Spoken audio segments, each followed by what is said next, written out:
तो देखिए भगवान शिव जी के समक्ष में हम लोग बिल पत्र चढ़ाएं।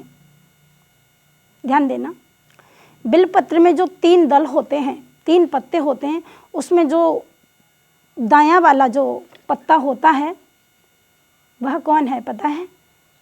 वह भगवान विष्णु है। और जो बायां पत्ता है उसमें जो बायां दल है वो ब्रह्मा है, और बीच का जो दल है वो भगवान शिव हैं, आशुतोष प्रभु भगवान शंकर जी। तो इस प्रकार से हमें भगवान देवादिदेव महादेव भगवान शिव की पूजा करनी चाहिए, क्योंकि भगवान शिव सबसे बड़े भक्त हैं भगवान श्री राम के। और देखो मैं एक बार आपको बात बता दूं कि भगवान को यदि पाना है, भगवान राम को पाना है, ठाकुर जी को पाना है, भगवान श्री कृष्ण का दर्शन करना है, तो हमें भगवान शिव को प्रसन्न करना पड़ेगा, क्योंकि भक्त ही हमारी सिफारिश कर सकते हैं।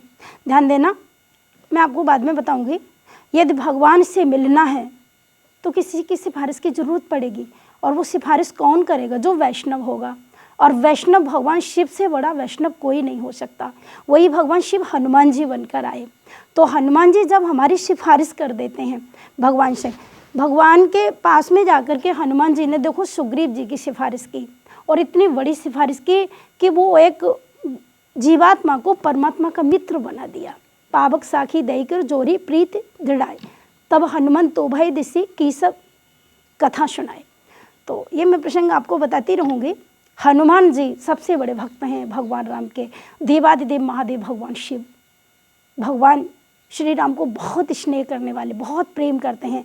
तो यदि ये हमारा हम थोड़ा सा वहाँ जा कर के और अपनी तरफ से भगवान को बोल देंगे, तो वो अवश्य हमारे सारे कष्ट दूर करेंगे और हमें दर्शन भी देंगे। आपको पता है कि जब किसी वर और कन्या की शादी होती है, विवाह होता है, तो उसमें एक बिचौंदिया होता है ना, आपको पता है।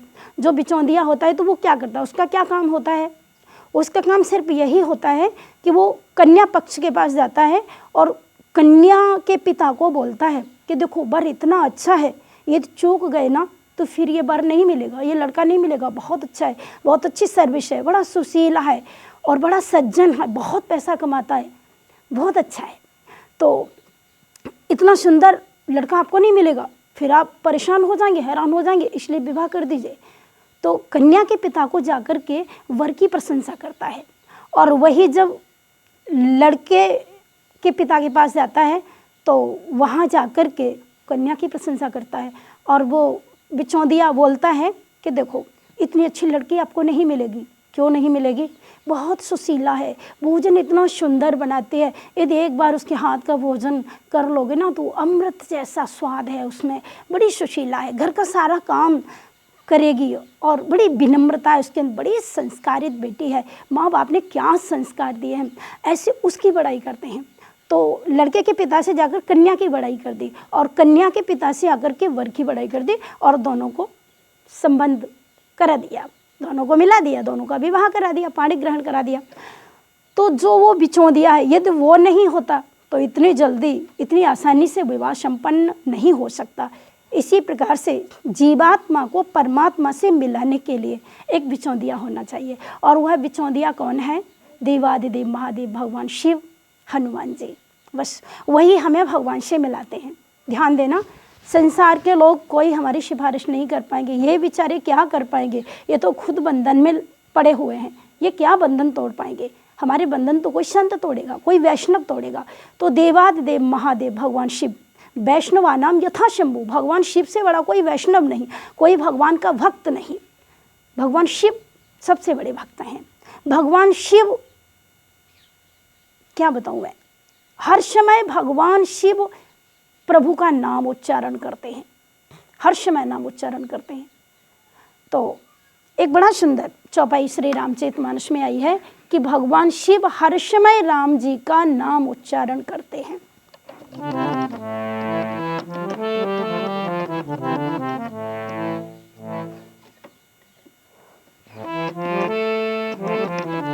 माता पार्वती ने भगवान शिव को कहा है, प्रभु आप तो हर समय भगवान का नाम उच्चारण करते हैं, तुम पुनि राम राम दिन राति पुनि राम राम दिन राते, सादर जपहु अनंग अराते, सादर जपहु अनंग अराते। तो माता पार्वती कहती हैं कि संसार के लोग भगवान का नाम लेते हैं, अवश्य लेते हैं, परंतु भगवान शिव से कहती हैं कि आप तो दिन रात प्रभु का नाम लेते हैं, एक क्षण के लिए भी आप विश्राम नहीं करते, एक पल के लिए भी भगवान हरि का नाम न लें, ऐसा कभी नहीं होता। भगवान, माता जी कहती हैं, सादर जपो अनंग अराते, तुम पुनि राम राम दिन राते, तुम पुनि राम राम दिन राते, सादर जपहु अनंग अराते, सादर जपहु अनंग अराते। आप तो हर समय भगवान का नाम लेते हैं, हर क्षण भगवान का नाम लेते हैं, तो इतना बड़ा वैष्णव कभी कोई नहीं हो सकता, भगवान शिव जितना बड़ा वैष्णव। तो हमें भगवान से यदि मिलना है, और ध्यान देना, संसार की सारी वस्तुएं तुम्हारे पीछे डोलेंगी जब आपके हृदय में भगवान की भक्ति आ जाएगी। इसलिए मैं निवेदन करती हूँ, किसी भी देवी देवता का पूजन मत करिए, किसी भी पाखंडवादियों से मत मिलिए, उनकी बहकावे में मत आइए, सावधान। आपको बस भगवान का स्मरण करना है, आप भगवान का नाम स्मरण करें, आपके सारे पाप नष्ट होंगे, सारे पाप आपके नष्ट होंगे, और आपको इतना सुख मिलेगा, आपको सब कुछ मिलेगा, दुनिया की कोई भी चीज़। मैं एक बात कहती हूँ, भगवान ने अपने भक्तों के लिए कहा है, जो मेरी भक्ति करते हैं, जो मेरी पूजा करते हैं,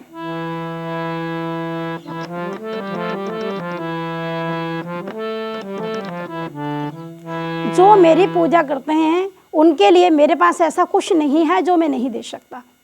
भगवान सब कुछ दे देते हैं, सब कुछ देते हैं, लेकिन भगवान के चरणों में वो समर्पित हो जाए। सक्रदेव प्रपन्ना तवास्मीतिम चियाचते अभयम सर्वभूतेभ्यो ददाम्य तद्व्रतम मम। ये मेरा व्रत है, ये मेरा प्राण है, जो एक बार शरण में आ गया। बाबा तुलसीदास लिखते हैं, सन्मुख होए जीव मोहि जब ही, सन्मुख होए जीव मोहि जब ही, जन्म कोटि अघनाशहु तब ही, जन्म कोटि अघनाशहु तब। जो मेरे सन्मुख आ जाता है, उसके एक जन्म के पाप नहीं, जन्म कोट करोड़ों जन्मों के पाप, जिसमें वो मेरी शरण में आता है, उसी क्षण में उसके कई जन्मों के, करोड़ों जन्मों के पाप नष्ट कर देता हूँ। तो ऐसा है भगवान का स्मरण। तो हम लोग भगवान शिव की शरण में जाएं। ध्यान देना, हमें यदि भगवान की भक्ति प्राप्त करनी है, यदि हमें बांके बिहारी जी का प्यारा बनना है, तो मैं आपको निवेदन करना चाहती हूँ, दो प्रकार के भक्त होते हैं।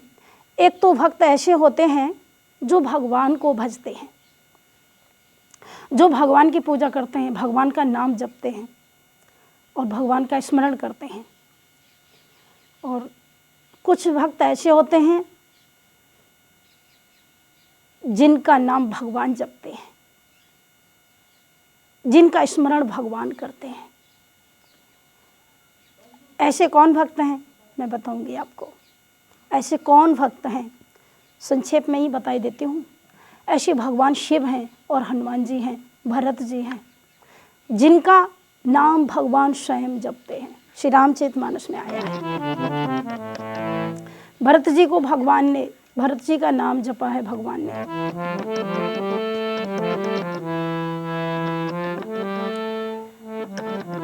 भरत सरिस को राम स्नेही, भरत सरिस को राम स्नेही, जगु जपु राम राम जप जेहि जगु जप राम, राम जप जेहि। सारा संसार भगवान राम का नाम जपता है, परंतु भगवान श्री राम अपने भाई भरत का नाम जपते हैं। भरत तो अपने भरत का चिंतन करते हैं। बड़े सुंदर सुंदर प्रसंग हैं, मैं आपको सब धीमे धीमे सब आप तक पहुंचाऊंगी।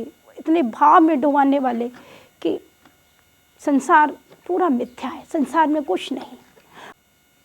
वास्तव में भगवान ने कहा भी है, देवादेव महादेव भगवान शिव की वाणी कितनी सुंदर है। माता पार्वती से गाय देवी,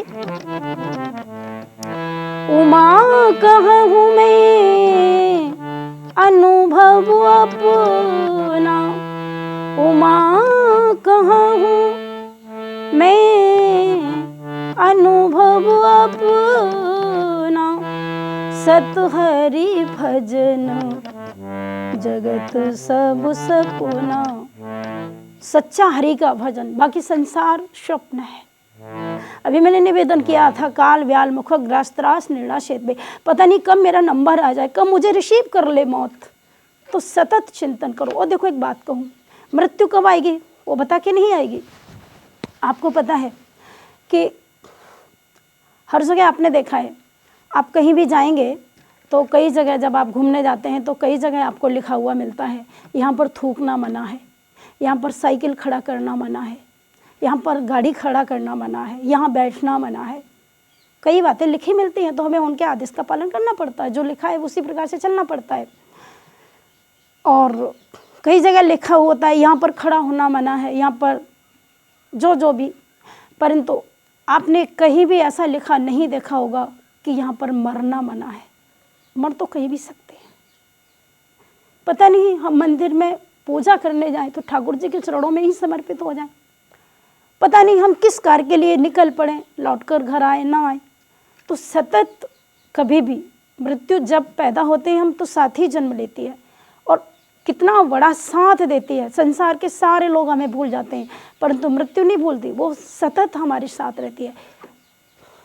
एक मृत्यु एक परमात्मा सतत हमारे साथ है, हमें इनका साथ प्राप्त हुआ है दोनों का। तो बस दो बातों को भूल मत, जो चाहे कल्याण, नारायण एक मौत दो जो श्री भगवान। एक तो भगवान सतत तुम्हारे साथ है, एक मृत्यु सदा तुम्हारे पास ही है, उसको बाहर से कहीं से आने में समय नहीं लगेगा, बिल्कुल पास नहीं है। तो हम कभी भी जा सकते हैं, इसलिए हम अपनी तैयारी करके चलें। पूरी तैयारी करनी पड़ेगी हमें, क्योंकि वहाँ अपना कोई नहीं होगा। वहाँ हम जितना भजन पूजा करेंगे, जितना भगवान को जो भी हम स्नेह करेंगे, जितने हम भगवान के नज़दीक बन जाएंगे, तो वहाँ जाने में हमें डर नहीं लगेगा। क्योंकि कोई एक साधारण आदमी एक प्रधान से मिल लेता है तो वो सोचता है कि गांव का प्रधान मेरा है, तब भी उसे बहुत ताकत मिल जाती है। कोई व्यक्ति किसी विधायक का बहुत नज़दीक होता है तो वो सोचता है कि देखो विधायक जी से मेरी अच्छी रेस्पेक्ट है, विधायक जी से मेरी अच्छी पहचान है, तो वो कितना खुश होता है। मुख्यमंत्री से किसी का परिचय हो जाए, मुख्यमंत्री से ज़रा उसकी बात होने लग जाए तो वो कितना अपने आप को समझने लगता है कि मैं कितना बड़ा हूँ, मैं कितना अच्छा हूँ, इतना श्रेष्ठ हूँ कि अरे एक मुख्यमंत्री से मेरी पहचान है। पर मैं निवेदन करती हूँ सभी से, जिसकी भगवान से पहचान हो जाएगी, जिसकी बंसी वाले से पहचान हो जाएगी, भगवान से यदि हमारी पहचान हो जाएगी तो हमें कहीं भी डर नहीं रहेगा। कभी भी हम निश्चिंत रहेंगे, सोते जागते चलते फिरते कहीं भी किसी प्रकार से, क्योंकि हमारी उससे पहचान है। और जब उससे पहचान है तो हमें डर किस बात का, मेरे भाई बहन। परंतु जिनकी उनसे पहचान नहीं है उनके तो अंदर डर ही रहेगा। इसीलिए भगवान की कथा सुनकर, भगवान की चर्चा सुनकर के देखो, मुक्ति बहुत सरल है, भक्ति बहुत कठिन है। और भगवान जब भी देते हैं मुक्ति देते हैं, भक्ति बहुत मुश्किल से देते हैं। आप मुक्ति मांगो भगवान तुरंत दे देते हैं। मुक्ति मुक्ति दुर्लभम, दुर्लभ है मुक्ति, परंतु भगवान दे देते हैं। सोचते हैं कि मुक्ति देने के बाद मेरा पिंड तो छूटा, मुझे तो फिर इसकी देखरेख करनी नहीं, मुक्त हो गया, चला गया। परंतु भक्ति भगवान नहीं देते। भगवान सोचते हैं यदि मैं इसको भक्ति देता हूँ तो मेरा बंधन हो जाएगा, ये जब भी बुलाएगा मुझे हर समय इसके पास रहना पड़ेगा, क्योंकि भक्ति एक बंधन है। भक्ति भगवान को बांध लेती है। तो भगवान स्वयं में नहीं बंधना चाहते। भगवान कहते हैं इसको मुक्ति दे दूं, बात खत्म हो गई। इसने जप किया, तप किया, व्रत किया, स्वाध्याय किया और इसने उसके बदले में मुक्ति मांग ली तो मैंने दे दी। पर यदि भक्ति दूंगा तो मैं बंध जाऊंगा, और बंध जाऊंगा तो ये बहुत बड़ा बंधन भगवान को पूरा निभाना पड़ता है। इसलिए भगवान भक्ति बहुत कम देते हैं। इसलिए मेरे भाई बहन, संपत्ति मत मांगो, मुक्ति मत मांगो, जब भी मांगो भगवान के चरणों में भक्ति मांगो, भगवान के चरणों में प्रेम मांगो, सब कुछ मिलेगा, कुछ भी बाकी नहीं रहेगा। तो भगवान शिव यदि हमारी सिफारिश कर दें भगवान से मिलने के लिए, तो शिव जी को प्रसन्न करने के लिए हमको रुद्राष्टक पढ़ना चाहिए। रुद्राष्टक भगवान शिव के सामने जो लोग भी पढ़ते हैं, जिस समय शास्त्र में लिखा हुआ है, जिस समय जो लोग रुद्राष्टक पढ़ते हैं उस समय वह शिव स्वरूप हो जाते हैं। जिस समय हम भगवान शंकर जी के सामने रुद्राष्टक पढ़ते हैं उस समय हम शिव स्वरूप हो जाते हैं। शिव जी का रूप मिल जाता है, हम शिव बन जाते हैं। तो रुद्राष्टक कितना अच्छा है, कितना श्रेष्ठ है। गोस्वामी तुलसीदास जी ने श्री रामचरितमानस में एक वृद्ध ब्राह्मण ने रुद्राष्टक को भगवान के सामने स्तुति के रूप में गाया और उस रुद्राष्टक से देवादिदेव महादेव भगवान प्रसन्न हो गए, भगवान शिव प्रकट हुए। तो हम सभी को रुद्राष्टक जरूर पढ़ना चाहिए। आइए हम आपको बताते हैं रुद्राष्टक किस प्रकार से गाएं। हम लोग संगीत में गाएं, हम लोग भाव से गाएं भगवान के सामने, परंतु ध्यान रखें संस्कृत में इसका वर्णन किया गया है, शुद्ध उच्चारण होना चाहिए। भले ही हमारा राग बेराग हो जाए, भले ही हमारा स्वर बेसुरा हो जाए, परंतु जिसको हम उच्चारण कर रहे हैं उसमें किसी भी शब्द को हम गलत उच्चारण न करें, ध्यान रखें। तो आप लोग सभी श्री रामचरितमानस में उत्तरकांड में रुद्राष्टक है, आप लोग इसका पाठ करें, आपकी सभी मनोकामनाएं पूरी होंगी।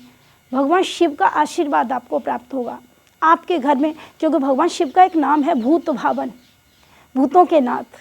आपके घर में कोई किसी प्रकार की बाधा नहीं आएगी, आपके घर में कोई किसी प्रकार का दैहिक दैविक भौतिक किसी प्रकार का कोई ताप नहीं आएगा, आपके घर में किसी प्रकार की कोई पीड़ा महामारी नहीं आएगी। आज तो कोरोना का काल चल रहा है, कितनी महामारी फैली हुई है, लेकिन जो काल के भी काल हैं, महाकाल देवादिदेव महादेव भगवान शिव, उनका आशीर्वाद हमें मिलता रहेगा।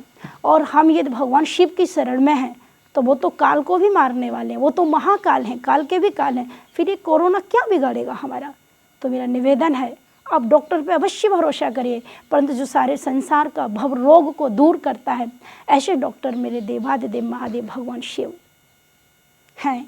इसीलिए देवादेव महादेव भगवान शिव की प्रसन्नता के लिए हमें रुद्राष्टक जरूर पढ़ना चाहिए। तो आइए हम लोग बड़े भाव से गाएं रुद्राष्टक। हम रुद्राष्टक को प्रारंभ करें भगवान शिव जी के चरणों में। और रुद्राष्टक को पढ़ने का हमारा एक यही भगवान के चरणों में हमको एक यही मांग हमारी होनी चाहिए कि भगवान शिव के चरणों में हमारा अनुराग रहे, भगवान देवादिदेव महादेव भगवान शिव हमारे ऊपर प्रसन्न हो, भगवान शिव के आशीर्वाद से हमें भगवान नारायण का दर्शन हो, बस। और यदि नारायण ही मिल जाएंगे तो संसार के दुख की क्या ताकत है। आपको पता है हनुमान चालीसा में एक चौपाई आई है, जन्म जन्म के दुख विश्रावे। मैं आपको आगे बताऊंगी। जन्म जन्म के दुख विश्रावे का मतलब जन्म जन्म के दुख विस्मरण हो जाए, नहीं। जो हनुमान जी का स्मरण करते हैं, जो भगवान शिव का स्मरण करते हैं, जो शिव जी की पूजा अर्चना करते हैं, हनुमान जी की पूजा अर्चना करते हैं, वो जन्म जन्म के दुख विश्रावे। जो जितने भी जन्म जन्म के दुख हैं, जिस समय वो हनुमान चालीसा का कोई व्यक्ति पाठ करता है उस समय वो दुख उस व्यक्ति को भूल जाते हैं, पहचान नहीं पाते कि मुझे किसके पास जाना है।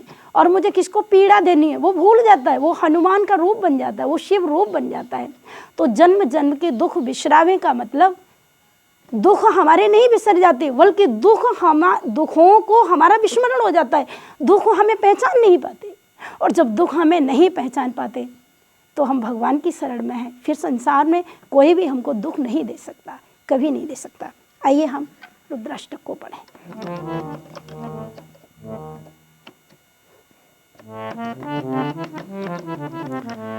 नमामि शमीशानं निर्वाणरूपं विभुं व्यापकं ब्रह्मवेदस्वरूपं।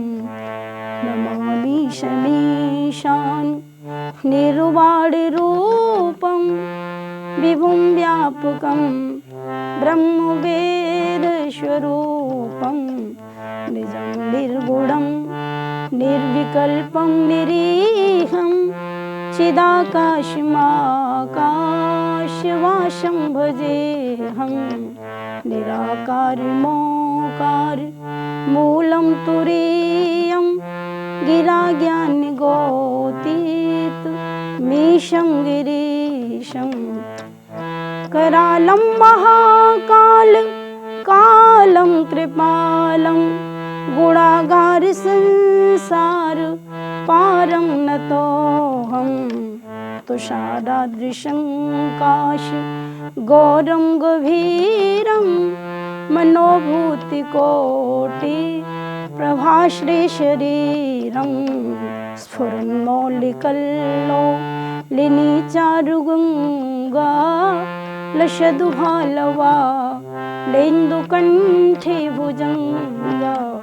चलत्कुण्डलं भ्रूषनेत्रं विशालं प्रसन्नाननं नीलकण्ठं दयालं।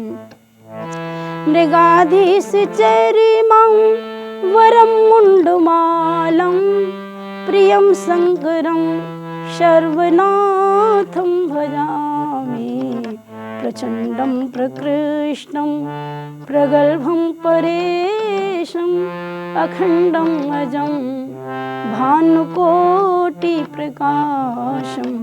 त्रयः शूलनिर्मूलनं शूलपाणिं भजेऽहं भवानी पतिं भावगम्यं।